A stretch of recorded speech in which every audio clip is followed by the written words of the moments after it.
성탄에 주님을 축하하기 위해서 오신 여러분의 발걸음이 복되어서 큰 은혜 받고 돌아가시길 주의 이름으로 축원합니다. 오늘 부활의 믿음을 가지려면 이런 제목으로 은혜를 나누겠습니다. 이 성탄의 계절과 연말을 맞이하면서 우리는 계속되는 이 마태복음 강해를 하면서 예수님의 부활을 오늘 본문으로 다루면서 올 한 해의 대미를 장식할 수 있게 됨을 하나님께 영광 올려드립니다. 할렐루야. 그렇습니다. 여러분, 우리 기독교에서 가장 중요하게 여기는 그 십자가와 이 부활의 능력을 우리가 만만히 봐서는 안 되는 것입니다. 예수님이 이 땅에 오신 목적이 무엇입니까? 바로 이 십자가와 부활 승리를 이루기 위함인 줄 믿으시기를 축원합니다. 예수님께서 십자가에 죽으심으로 온 인류 가운데 만연되어진 모든 죄와 저주와 사망조차도 십자가에서 다 죽은 것입니다. 할렐루야. 바로 이게 십자가의 능력인 거예요. 그냥 잠시 잠깐 기절했다가 살아나는 그런 것이 아니라는 것이죠. 완전히 돌무덤에 들어가서 장사되어져서 그 무덤에서 3일 동안 머문 것입니다. 이게 무슨 말입니까? 골든 타임이 다 지났다는 말이에요. 따라서 아담 이후에 범죄로 인하여서 온 인류 가운데 찾아온 그 오리지널 그 신, 원죄, 그 원죄와 또 그 죄로 말미암아 파생된 죄와 사망조차도 그 골든 타임이 다 지나도록 다 죽었다는 말입니다.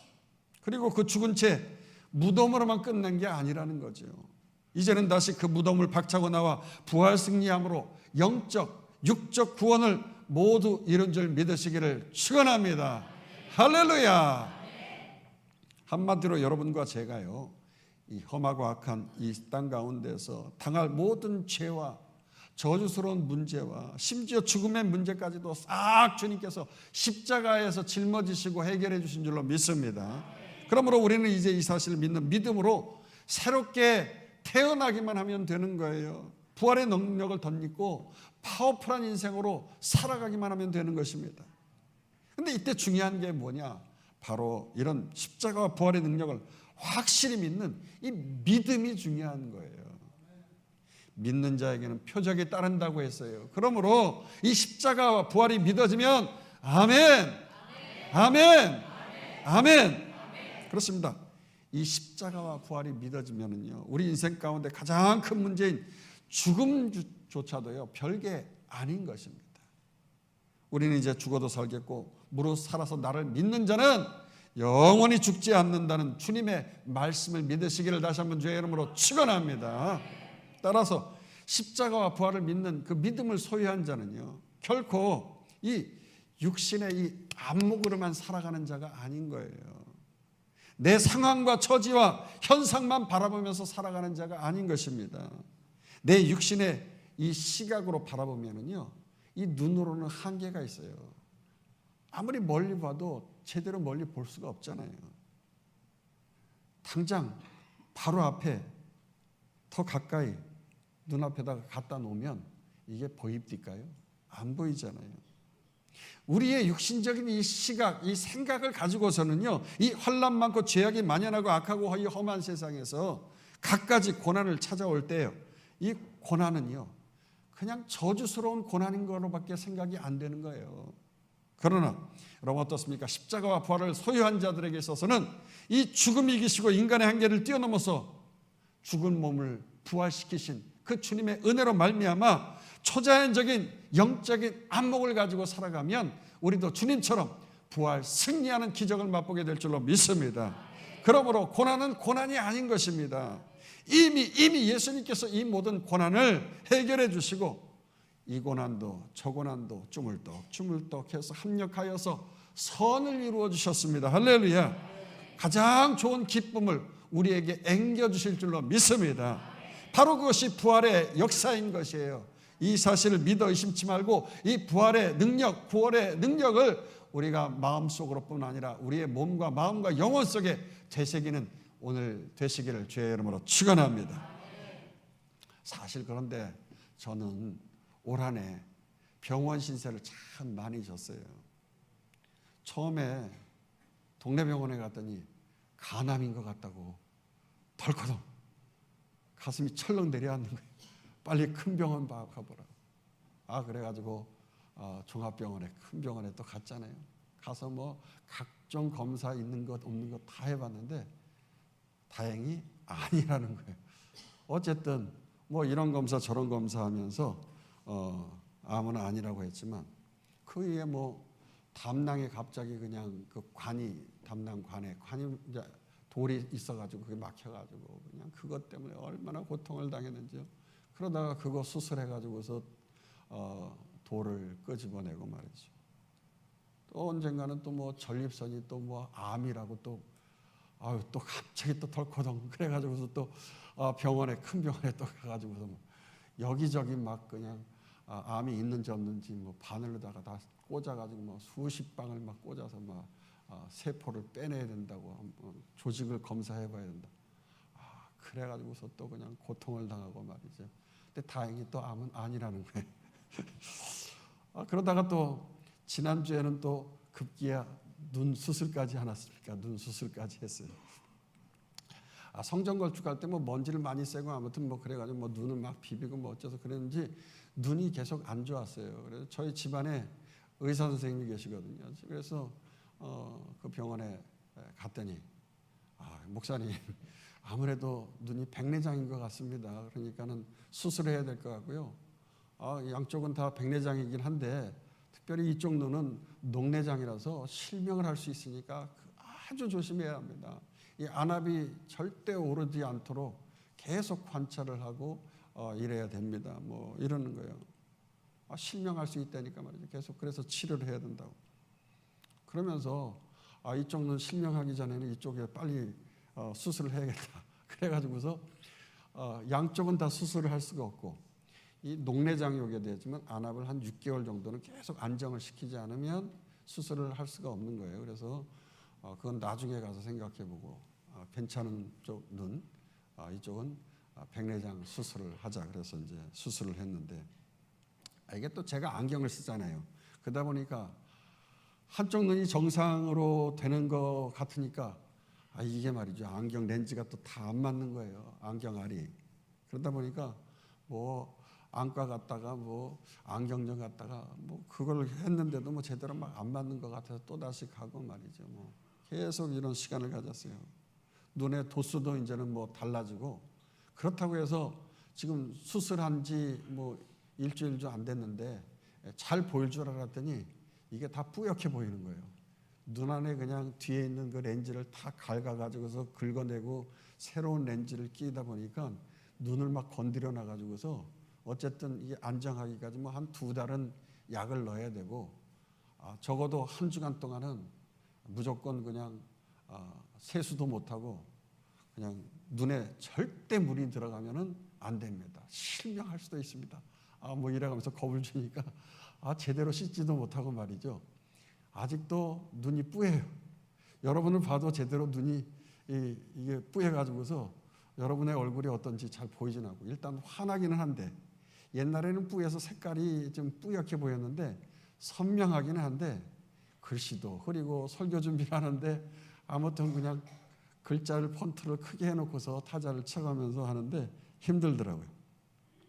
어쨌든 뭐 주일날 강단에 서야 되니까 눈에 캡 씌우고서 뭐 그냥 씻고 이러고 좀 나왔습니다만 그러면서 느끼는 건 내가 왜 갑자기 이러지 말이죠. 이게 무슨 고난인가. 참 이런 생각이 들더라고요. 그러나 지금의 현상만을 바라봐서는 안 되고요. 이 모든 고난을 합력하여 선을 이루실 그 미래로 말이죠. 현재를 바라보기만 한다고 하면 가장 좋은 축복을 주시는 기회인 줄로 믿습니다. 그래서 십자가와 부활을 믿는 성도들은 말이죠. 세상 사람들은 뭐 팔자니 운명이니 뭐 그래가면서 그걸 저주하고 그렇게 당하다가 죽어버리는 그런 고난이 아닌 것입니다. 고난이 오히려 축복이고 간증의 스토리를 만들어내는 귀한 시간인 줄로 믿습니다. 그런데 여러분, 우리에게 문제가 있어요. 10년, 20년 예수를 믿는다고 하면서 그 십자가와 부활로 이루어놓으신 그 능력을 제대로 믿지 않고 말이죠. 그냥 막연하게 내 이 조망만한 이 두뇌로 말이죠. 이 내 생각으로 이성으로 따지고 들면서 종교적 외식만 떨면서 신앙생활 한다고 하는 게 이게 문제라는 거죠. 오늘 본문에 예수님의 무덤을 찾아간 여인들처럼 말입니다. 1절 읽어보도록 하십시다. 안식일이 다 지나고 안식 후 첫날이 되려는 새벽에 막달라 마리아와 다른 마리아가 무덤을 보려고 갔더니, 그렇습니다. 여기 안식 후 첫날, 안식 후 첫날 이 말이 매우 중요한 말입니다. 신구약 성경에서 처음으로 등장하는 로드스데이, 로드스데이. 우리 주님의 부활을 기념하는 주일날, 이 주일날을 가르치는 말이죠. 이제 그러니까 구약의 안식일이 주님의 부활로 말미암아 주일로 대체되어지면서 이 구속사의 대전환점을 이뤄놓은 겁니다. 우리 주님께서 십자가에서 온전히 죄를 속량해 주셨기 때문에 우리 인류의 모든 역사는 그 율법의 저주스러운 모습에서 이제 새 생명의 좋은 소식, 기쁨을 맞이하면서 그날을 기념하게 된 것이에요. 할렐루야. 바로 그날이 주의 날, 이 주일인 것이죠. 그렇게 기쁜 날에 여기 막달라 마리아와 또 다른 마리아에게 예수님을 향한 열정이 있었어요. 그래서 뜨거운 열정과 열심을 가지고 사랑과 헌신을 하기로 한 것이지. 그래서 무덤을 찾아갔는데, 아니 지금 이게 무슨 담력 트레이닝 캠프도 아니고 말이죠. 이 새벽 미명에, 그것도 새벽 미명에 어두컴컴한 그 시간에 여자들이 무덤을 찾아간다는 게 이게 제정신이 아니고서는 절대로 할 수 없는 일 아닙니까? 이게 보통 열심이 아니죠.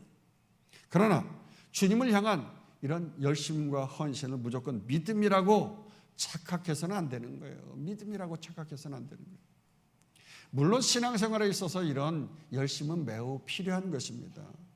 부지런하게 게으르지 말고 주님을 힘써 섬기라고 하지 않았어요? 그러므로 헌신한다고 하는 것, 충성한다고 하는 것, 이게 매우 중요한 거예요. 열심을 품고 주를 섬기라고 말씀하셨으니까요. 하지만 이렇게 중요한 열심이 신앙생활하면서 오히려 하나님의 뜻이 아닌 내 뜻을 어필하는 그런 사람들이 있다는 게 이게 문제 아니겠어요? 자기의 의만 드러내는 거예요. 왜 그래서 교회에서 열심히 있는 사람일수록 하나님의 의가 아니라 자기의 의만 드러내는 경우가 얼마나 많아요. 나 일 잘하지, 나 기도 열심히 오랫동안 하지, 근데 왜 당신은 안 해? 뭐 이러면서 말이죠. 지적질하고 혼자서 잘난 것처럼 자기의 의를 드러내는 그러한 일들이 많아요. 여러분 어떻습니까? 하나님의 의, 의라고 하는 디카이오스네, 좋은 관계를 얘기하는 거 아니겠어요? 관계 중심인 거예요. 그런데 자기의 의는 그 관계를 깨는 것입니다. 예수님 당시에 대부분의 유대 종교 지도자들과 바리새인들이 그랬잖아요. 심지어 오늘 본문의 여인들이 그랬어요. 저들이 예수님의 말씀을 믿지 않으면서 열심만 냈다는 게 문제인 것입니다. 물론 그들이 예수님께 많은 은혜를 받았잖아요. 구약의 율법은 깨달았습니다만 새로운 그 산상수훈 같은 그 말씀을 깨닫고 나서 더 기쁨이 커진 거예요. 율법의 완성이신 주님께서 말씀하셨으니까 얼마나 은혜가 됐겠어요. 그래서 그 받은 바 은혜를 갖기 위하여서 열심을 내었던 것입니다. 그리고 주님께서 물과 피를 쏟으시고 말이죠. 고통 속에서 처참하게 죽으신 그 모습이 너무나도 안타까웠던 거예요. 단지 인간적인 연민과 정 때문에 이렇게 새벽 미명부터 주님의 무덤을 찾은 거 아니겠습니까? 그 단적인 증거가 뭡니까? 단적인 증거는 저들이 예수님의 죽은 신체에 바를 향품, 이 향품을 가지고 예수님 무덤에 갔다는 걸 보면 잘 알 수가 있는 거예요. 저들이 평소에 예수님께서 십자가 부활에 가는 말씀을 늘 들었잖아요. 그래서 예수님의 말씀을 믿고 말이죠. 야, 우리 이제 3일이 지났으니까 예수님 부활하신다고 했으니까 무덤에 찾아가야 되지 않겠어? 하면서 주님을 만나러 가자고 무덤으로 간 게 아니잖아요. 주님의 죽으심, 그것을 기억하면서 말이죠. 향품을 바르기 위하여서 찾아갔단 말이에요. 그러다 보니 이런 십자가와 부활을 믿는 믿음의 신앙이 아니라 율법적인 열심만 내는 이런 신앙에는요, 늘 근심과 걱정과 인간적인 판단만 앞서는 것입니다. 늘 돈 걱정하고요, 큰 일에서부터 작은 일까지요. 불안, 초조, 근심, 걱정이 앞서는 거예요. 이 여자들도 마찬가지였습니다. 아유, 그 십자가 지는 날 하도 정신이 없어가지고 우리가 말이죠. 어떻게 장사 지냈는지 알지를 못한다고 말이죠.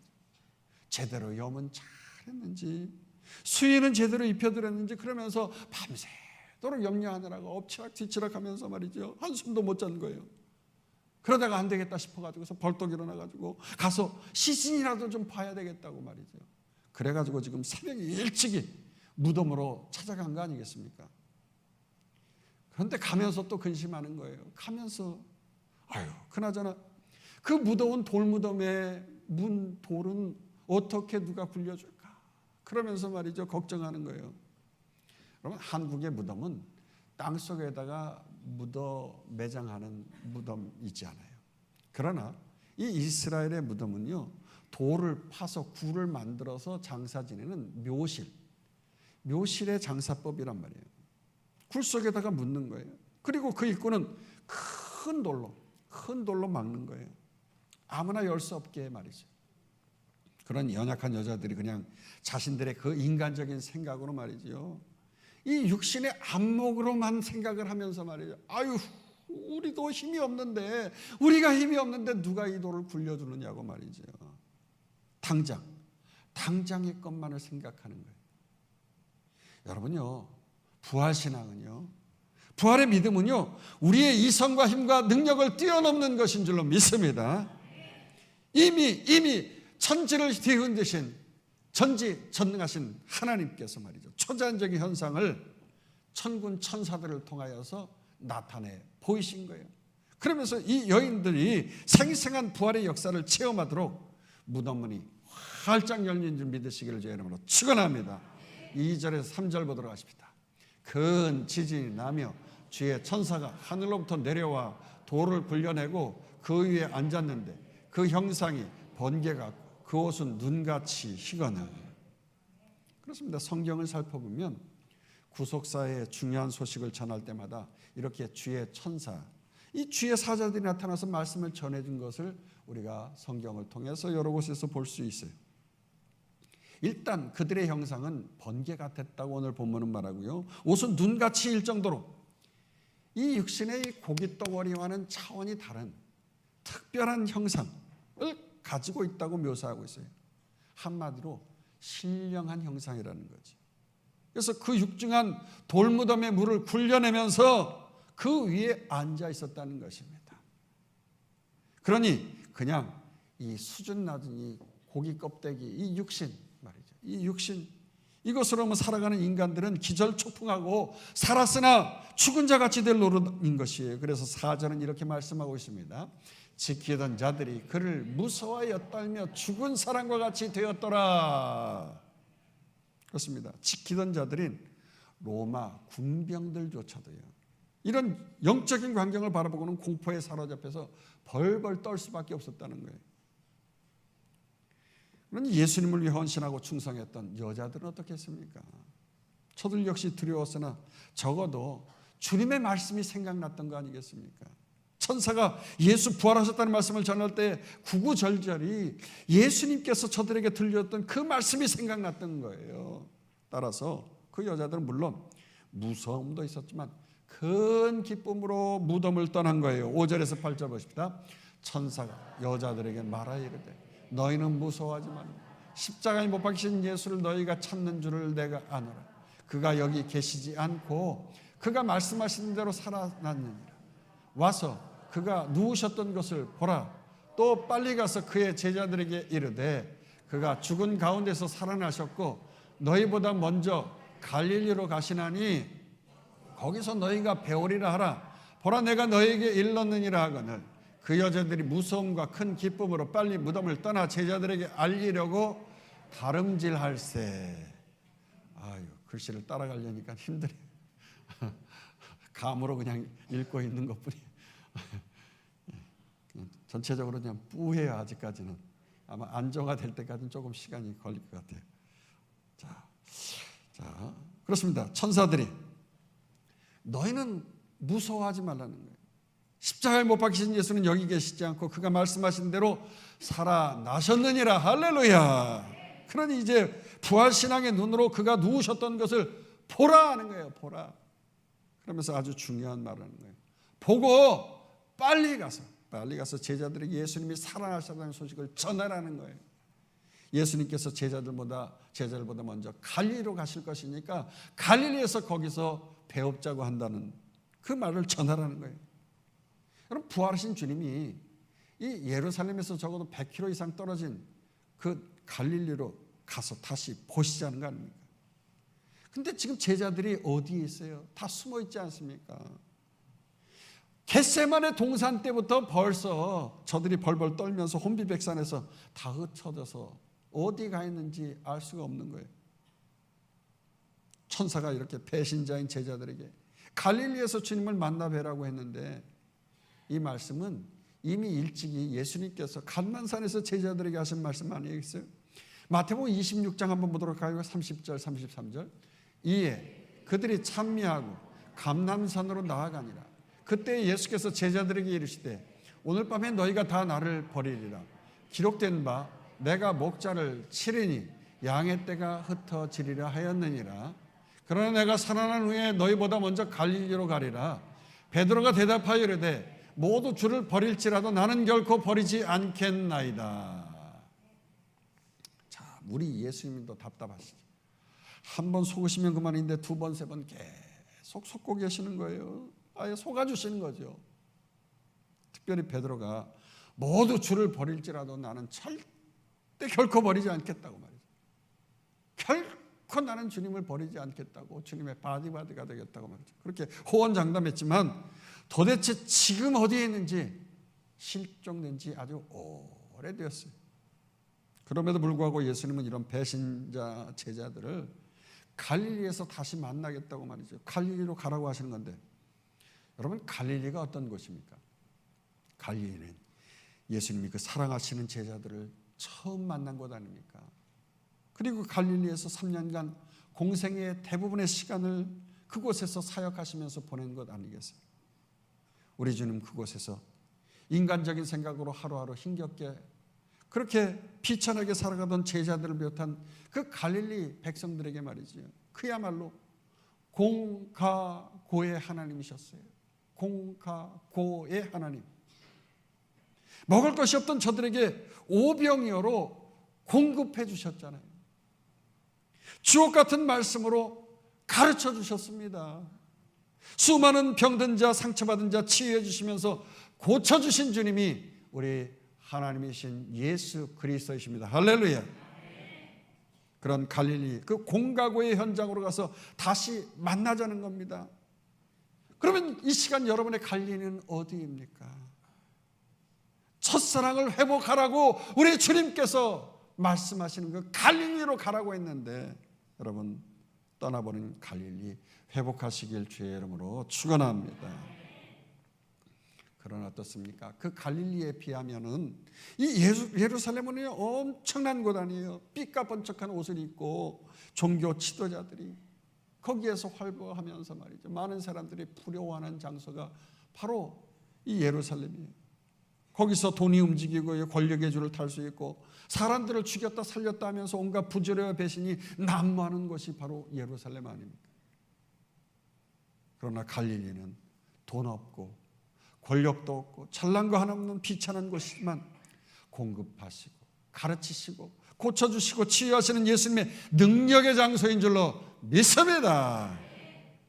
그렇습니다. 나의 실력, 내 형편, 내 처지만 바라봐서는 안 되는 거예요. 공가고 그 주님을 만나는 곳, 바로 십자가만 붙잡고 믿음으로 나아간다고 하면 그 갈릴리는 말이죠, 오히려 고난이 아니라 기쁨이고 승리이고 기적의 간증거리가 되어지는 놀라운 부활의 현장이 될 줄로 믿습니다. 자, 이렇게 천사들로 하여금 주님 부활의 기쁜 소식을 들은 여자들은요, 이제 무서움과 큰 또 기쁨으로, 한마디로 말하면 경외함이라는 거죠. 경외함으로 무덤을 빨리 떠나가지고 제자들에게 이 기쁨의 소식을 알리려고 다름질을 쳤던 것이에요. 자, 그러나 여러분, 안타깝게도 그 천사의 말을 듣는 여자들은요, 주님의 부활 자체를 듣고 보고 몹시 놀라고 기뻐했음에도 불구하고요, 그 기쁨의 좋은 소식을 제자들에게커녕 아무에게도 아무 말도 못하면서 그렇게 시간을 보냈다는 거 아니겠어요? 그만큼이요, 부활의 사실은 자신들조차도 믿기 어렵고 전하기는 더욱더 어렵다고 하는 게 이게 말이죠, 이 어려운 사실이에요. 그래서 마가복음 16장 8절에 이렇게 말씀하고 있습니다. 여자들이 몹시 놀라 떨며 나와 무덤에서 도망하고 무서워하여 아무에게 아무 말도 하지 못하더라.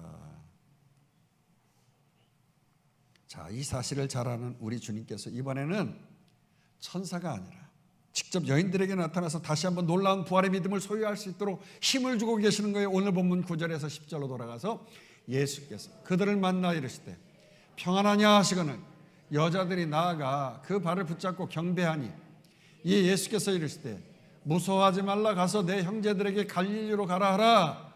거기서 나를 보리라 하시니라. 그렇습니다. 부활 소식을 들은 자들은요, 이렇게 버뭇거리면서 부활 능력의 소식을 지체하기에 우리 주님께서 부활 소식을 신속히 전하도록 평강의 인사말을 나누었어요. 이때 주님의 발 앞에 엎드려서 말이죠, 절하면서 주님께 예배드리고 경배드렸는데 예수님께서 이렇게 자기에게 경배하는 여인들을 향하여서 무서워 말라고 하셨어요. 그러면서 또 그 배신 때렸던 제자들을 향하여서는 형제, 처음으로 형제라고 부르신 거예요. 각별한 애정을 표현하신 거죠. 여러분, 이 제자들은요, 이제는 제자 정도가 아닌 것이에요. 아예 주님과 한 혈육으로 피로 맺어졌다는 걸 말씀하고 있는 거죠. 주님의 부활하심으로 하나님의 모든 자녀 중에 맏아들 되셨고 우리 예수님을 큰 형님으로 모시고 하나님 아버지의 자녀가 되었는데, 이 말은 하나님의 자녀의 상속자가 되었다는 말이에요. 상속자, 삼성가의 자녀가 됐다면 그 삼성가의 상속자가 되는 것처럼 말입니다. 이게 참 놀라운 말인 거예요. 놀라운 말. 주님께서는 주님을 따르는 주의 제자인 우리들에게도 곧 형제라고 했어요. 하나님 나라의 상속자로 불러주신 거예요. 할렐루야. 믿으시길 주의 이름으로 축원합니다. 이 모든 상속자, 자녀의 권세가 되어지는 능력을 우리에게 주신 거거든요. 주님의 십자가와 부활로 이 엄청난 능력, 이 축복이 우리에게 주어진 줄로 믿으시기를 주의 이름으로 축원합니다. 자, 이렇게 주님으로부터 엄청난 부활의 기쁜 소식을 들은 여인들은요, 이제 정말 담대하게 제자들에게 가서 그 소식을 전했는데 어떻습니까? 그와는 반대로 이 무덤을 지키던 파수꾼들도 벌벌 떨면서 단숨에 달려가 가지고 이 주님의 부활 소식을 대제사장들에게 알렸다는 거 아니겠습니까? 그런데 그 소식을 들은 대제사장들은요, 예수님의 부활의 소식이 결코 기쁨이고 능력인 소식이 아니었다는 거예요. 오히려 말이죠, 저들은 골치 아프고 자신의 권력을 하루아침에 잃어버릴 만한 그 두려운 소식이었던 거예요. 그래서 저들 대제사장들은요, 예수님의 부활을 허위로 조작하려고 시도하는 겁니다. 돈을 가지고 입막음하면서 말입니다. 계속해서 11절 13절 여자들이 갈 때 경비병 중 몇이 성에 들어가 모든 된 일을 대제사장들에게 알리니 그들이 장로들과 함께 모여 의논하고 군인들에게 돈을 많이 주며 이르되 너희는 말하기를 그의 제자들이 밤에 와서 우리가 잘 때에 그를 도둑질하여 갔다 하라. 힘드네요. 특히 밝은 글씨를 보면 좀 더 안 보이는 것 같아요. 아무튼 자, 그렇습니다. 대제사장들과 장로들은요, 부활에 대한 거짓 소문을 퍼뜨리기 위해서 주님의 무덤을 지키던 로마 군인들을 돈으로 매수했는데요, 여기 보니까 돈을 많이 줬다고 해서 많이 줬다. 로마 경비병은요, 4명이 한 계조로 3시간마다 계속 교대를 했단 말이에요. 그러니까 3일간 그들의 연인원은 적어도 적게는 12명에서 많게는 72명에 달했을 정도로 많은 것으로 추측되어집니다. 그런데 이 유대 종교인들, 예루살렘 성전의 리더들은요, 자신의 권력을 유지하기 위해서 이 많은 군인들에게 돈을 엄청나게 많이 준 거예요. 한두 명도 아니잖아요. 그러면서 예수님의 부활을 허위로 조작하려고 했던 거예요. 그렇습니다, 여러분. 예루살렘 성전이 타락한 이유가 뭐예요? 예루살렘 성전이 타락한 이유는 이 모든 것이 돈으로 움직였기 때문에 그래요. 돈만 있으면 엄연한 사실인 부활도 순간 없는 거로 만들어버리려고 말이죠. 냉철한 로마 군인들까지 매수를 하지 않았습니까? 그러나 여러분, 반대로 돈이 없으면 어떻겠어요? 절대로 가난한 사람을 돕거나 구제하는 일도 하지 못하고요. 하나님 나라를 이루는 일을 움직여 나갈 수도 없는 거예요. 심지어 예배도 제물로 드려야 되기 때문에 돈이 없으면 예배도 안 되는 거 아닙니까? 그러다 보니까 우리가 착각하는 게 있어요. 돈이 없으면 아무것도 못한다고 하면서 말이죠. 낙심하고 넋놓고 있을 때가 있어요.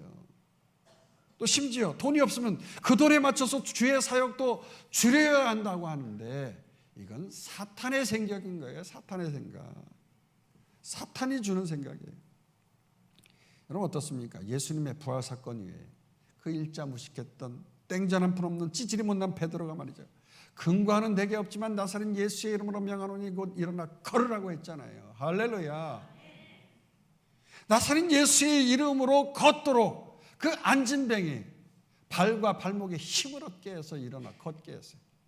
현대의학으로 발과 발목에 힘을 얻어서 걷게 한다고 하는 또 이 앉은 뱅이가 일어난다고 하는 것도 불가능하겠지만 이렇게 세운다고 해서 현대의학으로 세운다고 할 때 얼마나 돈이 많이 들겠어요.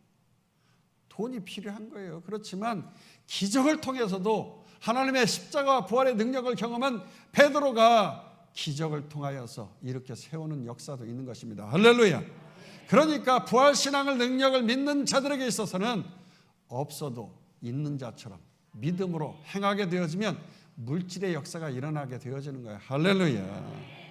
그래서 기적의 믿음을 가지고 파워풀하게 주님의 일을 감당할 수 있게 되어지는 거예요. 그러므로 교회는 돈으로만 주의 사역을 하는 게 아니에요.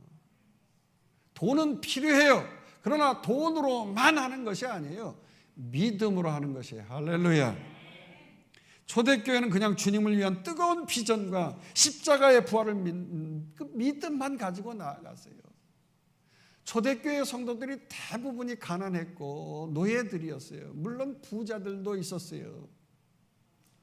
그렇기 때문에 예수님의 무덤을 묘실에다가 모실 수 있었던 그런 부자들도 있었던 것이어서 예수님이 마지막 죽음에 특별한 부자의 예우를 받으실 수 있었습니다만, 그러나 물질로만 우리가 교회를 하는 건 아니에요. 그럼에도 불구하고 초대교회가 믿음으로 나아갔더니 모든 성도들이 서로가 십시일반으로 자기의 재산을 다 팔아서 주의 전에 가지고 나오면서 점점 물질이 많아진 줄로 말씀입니다. 할렐루야. 더욱더 기적의 역사가 일어난 거예요. 물질이 모이고 모여지면서 말이죠. 나아간 거예요. 그러면서 그 물질 가지고 축복의 통로로 말이죠. 복음 전파의 윤활유로서 하나님 사랑, 이웃 사랑을 위하여 쓰여지고 더 많은 자를 구원하는 놀라운 역사가 일어난 줄로 믿습니다. 자, 그럼 여기서 대제사장들과 장로들이요, 이렇게 예수님의 무덤을 지키는 군인들을 돈으로 매수했는데, 아니 이거 조금만 생각해 보면 이게 얼마나 잘못됐다고 하는 걸 알 수가 있는데요. 첫 번째로 무슨 잘못이 있느냐? 예수님의 제자들이 밤에 무덤을 지키던 군병들이 잘 때 그 시체를 도둑질해 들어갔다, 그렇게 말을 한다고 하면 이것처럼 모순된 게 어디 있느냐는 거예요. 왜냐? 당시 군병들이 경비 임무를 소홀히 하고 도중에 잠을 잤다고 하면 이거는요, 로마 군법상 사형에 해당하는 중벌을 받는 거예요. 근데 지금 군병들이 아니 자기 목을 내걸고 말이죠, 우리가 잘 때 훔쳐갔다고 그런 말 할 사람이 어디 있어요? 다 쉬쉬할 수밖에 없잖아요. 두 번째, 그 무덤을 막고 있던 큰 돌을 굴려내고 말이죠, 시체를 옮기려고 한다고 하면 적어도 장정들이 여러 명에서 몇 시간 동안 끙끙대고 그래서 그 돈을 굴려야 하는 거예요. 그런데 그 시간 내내 돌아가면서 사계조가 말이죠, 4명이 계속해서 3시간마다 돌아가는 거 아니겠어요? 그렇다고 하면 그 사람들이 한 명만 조는 것이 아니고 말이죠. 다 졸았다고 하면 이것 또한 희한한 기적 중에 기적 아니겠어요? 계속해서 졸고 있었다? 설사 잠을 잤다 쳐도 자고 있을 때 시체를 가져간 자들이 예수님의 제자인지 아니 도굴꾼인지 누구인지 어떻게 알 수 있어요? 잠자고 있는데. 그런데 굳이 말이죠. 잠을 잤다는 자들이 어떻게 제자들이 훔쳐갔다고 그렇게 단정지어서 얘기할 수 있느냐는 거예요. 그러니까 지금 예수님의 부활을 부정하려고 하면 이렇게 숱한 모순성에 빠질 수밖에 없다는 것이죠. 그런데 놀랍게도 당시 사람들뿐 아니라 오늘날에 이르기까지 이 땅에 이렇게 코박고 살아가는 이 고깃덩어리의 삶을 살아가고 있는 이 인생들은 말이죠. 이런 것을 믿는다고 하는 거예요. 놀라운 부활을 믿기보다는 억지 주장을 믿는 편이 더 쉽다고 말이죠. make sense라고 말이죠. 그러면서 그걸 믿고 있다는 게 참 놀라운 일 아니겠어요? 14절 15절 보도록 하십니다. 만일 이 말이 총독에게 들리면 우리가 권하여 너희로 근심하지 않게 하리라 하니 군인들이 돈을 받고 가르친 대로 하였으니 이 말이 오늘날까지 유대인 가운데 두루 퍼지니라. 그렇습니다. 14절 말씀으로 미루어 보아서 당시 종교 지도자들과 로마 총독과 매우 밀접하게 내통되어 있어서 얼마든지 돈으로 사람을 매수하거나 죄인을 셀프 사면도 하고 말이죠. 죄를 뒤집어 씌우기도 하고 불의를 합법화하는 경우가 많았던 것을 우리가 이 사실을 통해서 알 수가 있겠죠. 그리고 예수님의 부활에 대한 조작된 거짓 소문은요, 이렇게 종교 지도자들에 의해서 일종의 담화문 형식으로 작성되어서 각처에 살고 있는 유대인들에게 쫙 뿌려졌다는 거죠. 오늘날까지도 에이 예수 부활? 그거 거짓말이야. 그거 가짜라고. 제자들이 시체를 훔쳐갔다니까. 그러면서 많은 사람들을 미혹시키고 있는 거예요. 오늘날도 이 세상 나라가 그렇잖아요. 이 세상 나라가 진화론을 비롯해가지고서 성경의 권위를 파괴하라고 하는 숱한 거짓과 미혹해하는 사상들이 얼마나 많이 판을 치고 있습니까? 심지어 세상 나라의 불신자들이 그러면 이해라도 가겠지만, 모르니까 잘 몰라서 그런다고 이해가 가겠지만, 성경을 가르친다고 하는 신학자들조차도 말이죠, 예수님의 부활을 상징으로 보고 있거나 기절했다가 깨어났다고 한다고, 또 지옥과 천국을 상징적으로 보고 있다고 하는 거죠. 심지어 오늘 성탄주일 아닙니까? 우리가 이 성탄주일을 맞이하면서 처녀가 성령으로 잉태해서 아기 예수님이 탄생했다고는 이 동정녀 탄생, 이 동정녀 탄생의 사실을 믿고 있습니다만 이들은 이게 다 뻥이라는 거예요.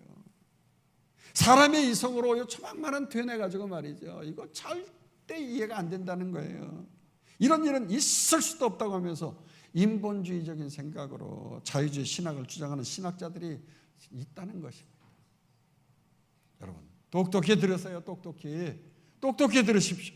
우리 기독교는요, 이 조망만한 이성, 이 내 생각, 내 판단, 과학으로 증명해 보이고 나타내 보일 수 있는 그 정도밖에 안 되는 걸 믿는 믿음이 아니에요. 우리 기독교는 인간의 감성과 차원을 뛰어넘고 시간을 뛰어넘고 공간을 뛰어넘어서 전지전능하신 하나님의 그 능력의 놀라운 십자가를 믿는 자들이면 믿으시기를 축원합니다.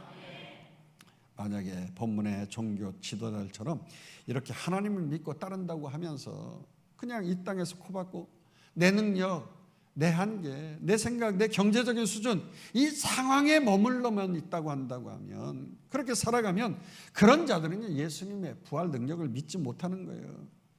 아니 그 놀라우신 그 축복, 그 축복의 열매를 거둘 수 없는 거예요. 오히려 썩혀버리고 마는 자들, 여전히 무덤문에 묻고 마는 자들인 것이에요. 주님께서 십자가에 달리신 십자가의 공로를 헛되게 하고 부활 능력을 믿지 못하고 아주 마음이 완악한 자들인 거라고요. 이런 자들은 주님의 엄중한 꾸지람을 듣게 되어 있어요. 엄중한 꾸지람을요. 오늘 본문과 동행선상에 있는 마가복음 16장 14절 한번 보도록 하십시다. 그 후에 11 제자가 음식을 먹을 때 예수께서 그들에게 나타나서 그들의 믿음 없는 것과 마음이 완악한 것을 꾸짖으시니 이는 자기가 살아난 것을 본 자들의 말을 믿지 아니함일러라. 그렇습니다. 오늘 이 자리에 앉아있는 여러분 가운데 글쎄 부활 그게 믿어지지 않는 분 계십니까? 그렇게 주님의 부활을 믿지 않는 결정적인 이유가 뭡니까? 여러분의 마음이 완악하기 때문에.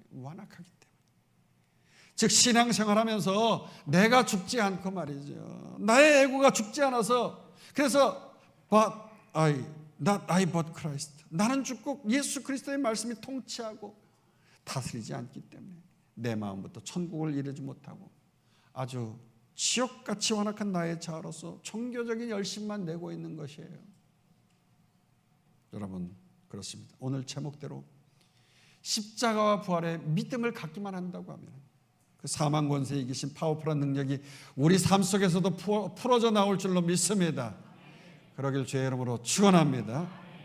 따라서 우리가 주님을 따르고 섬기고 헌신하려고 할 때 일단은 내가 무조건 뭘 열심히 행하기보다는요, 오늘 본문의 여인들처럼 새벽부터 무덤 찾아갈 정도로 열심히 뭘 행하기보다 오히려 열심히 내가 죽어야 되는 거예요. 내가 죽어야 돼요. 십자가에서 완전히 내가 죽어서 하나님의 의를 이루신 주님과 같이 나도 자꾸 말씀으로 내 생각을 죽이고 내 자아를 죽이고 내 욕심을 죽이고 무엇보다도 인간적인 이성과 이 생각에 갇혀가지고서 내 경험의 틀에 갇혀가지고서 부활과 십자가의 능력을 믿지 못하고 이 능력의 하나님을 믿지 못하는 이 완악한 마음 자꾸 쳐서 죽여야 될 줄로 믿습니다.